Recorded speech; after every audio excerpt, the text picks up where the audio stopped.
Okay, here I'm going to give you a bit of a challenge. We have another text here that's a little extract from The Hobbit. And this is another text which shows suspense and atmosphere, okay? So we're going to do a bit of read as a reader, read as a writer again on here. Now, remembering we're using two different colours, one for read as a reader, one for read as a writer. And I'm kind of going to look at it a little bit simultaneously, actually. So remember that read as a reader is about when you are reading in a normal way. You are reading a text and you are showing that you understand it. You're showing comprehension skills. Read as a writer is actually where you're stealing ideas and working out what you need to use for your own writing, okay? That's why it does sound so strange, doesn't it? Read as a reader, read as a writer.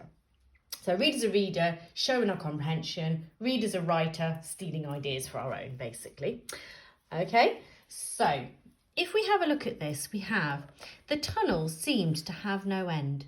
All he knew was that it was still going down pretty steadily and keeping in the same direction in spite of a twist and a turn or two. There were passages leading off to the side every now and then, and he knew by the glimmer of his sword or could feel with his hand on the wall. Of these he took no notice, except to hurry past for fear of goblins or half-imagined dark things coming out of them. On and on he went, and down, and still he heard no sound of anything except the occasional whir of a bat by his ears, which startled him at first, till it became too frequent to bother about.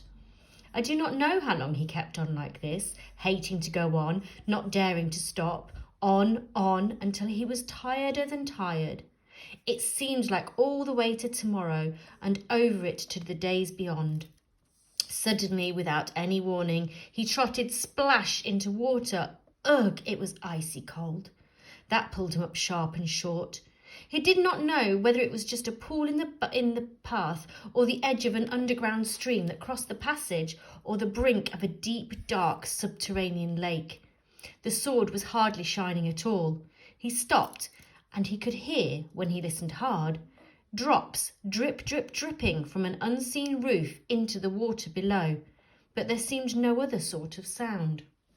Now, straight away, looking through that, there are so many features in here that have been used in the other extract that we were looking at, the one from Harry Potter. So many similar features and tricks, okay? So there's a few things we can think about. So the tunnel seemed to have no end. So where is the tunnel? We can think about that. All he knew was that it was still going down pretty steadily and keeping in the same direction in spite of a twist and turn or two. There were passages leading off to the side every now and then, as he knew by the glimmer of his sword. Now that, I don't know about you, this reminds me of the watch in the Harry Potter extract. So again, we've got the idea of a thing that is lit up. Or he could feel with his hand on the wall.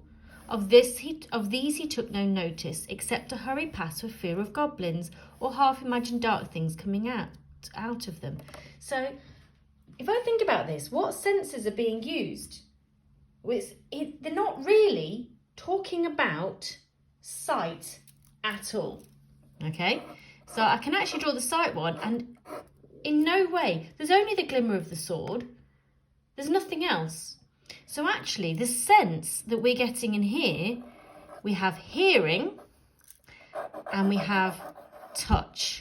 So why? Why is this? It must be dark. And if it's too dark to see, then there's going to be more in the way of sound and touch, and there won't be much in the way of sight at all. So have a think through, have a look through, see what else you can find. Now I'm going to switch to my read as a writer pen here, so I'm just doing the video as 2. So I'm going to think now about some of those features from the other text that might be in here. Now we do have a couple of elements here. So on and on he went. down and down. So which feature that we saw in the last one have we got again here? We have got, hopefully you said it before I wrote it, repetition. I have to be more careful with my spelling this time. So I'm using a pen so I can't get it wrong. Okay. We also have something here, the sound of an exclamation. We've also got drip, drip, dripping. So there we have our onomatopoeia. All right. And what else do we have? Into the water. So we've got some prepositional phrases. Which startled him. So we've got some relative clauses. Can we see some expanded nouns? Or pretty steadily as an adverb there. The glimmer of his sword, that's an expanded noun. Glimmer actually being the noun, strangely. And dark things. So things being the noun, half-imagined dark things. That's the expanded noun.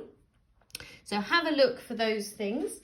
And then, let's say, we do have a slight aspect of a larger paragraph with more detail than the shorter one.